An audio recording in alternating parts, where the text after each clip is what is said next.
I just wanted to send a quick hello and I love you. Oh, good news. I'm gonna be coming home soon. Yay! Oh, I cannot wait to be done with this babysitting job and come home to my loving husband. I miss you. Oh, I gotta get back to work.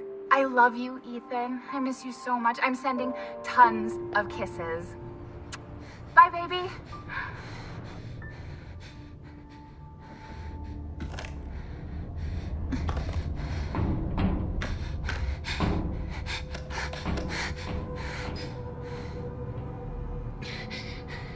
Ethan. You were right. I did lie to you. I shouldn't have, but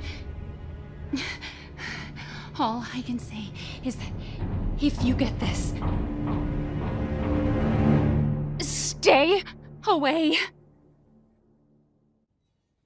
Hi guys, my name's Kenny and today we're going to be talking about the fate of Mia Winters. Back in June we got an announcement trailer for Resident Evil 8 under the title Resident Evil Village. The trailer didn't give us too much information, but it gave us enough to get the hype going. The most notable thing about the trailer was the final scene. Sorry, Ethan.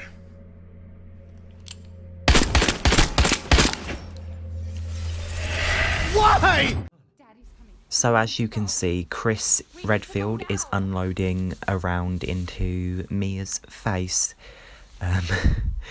which shouldn't make me laugh, but it kind of does.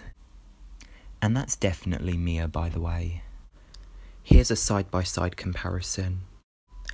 A lot of people are wondering why Chris has killed Mia, or seemingly killed Mia in the trailer, and I personally think that it's because she is still infected with the mould from Resident Evil 7. I think that Ethan and Mia are still infected with the mould from Resident Evil 7, and I think that Chris sees them as a biohazard to the rest of the world, you know. I think that he is trying to contain the infection, and I think that he sees Mia, particularly because, well, maybe she has responded to it differently, as a huge threat. Therefore, he's decided to take her out. But I don't think that Mia will actually die in Resident Evil 8, just for the simple fact that they've shown her supposed death scene in the trailer.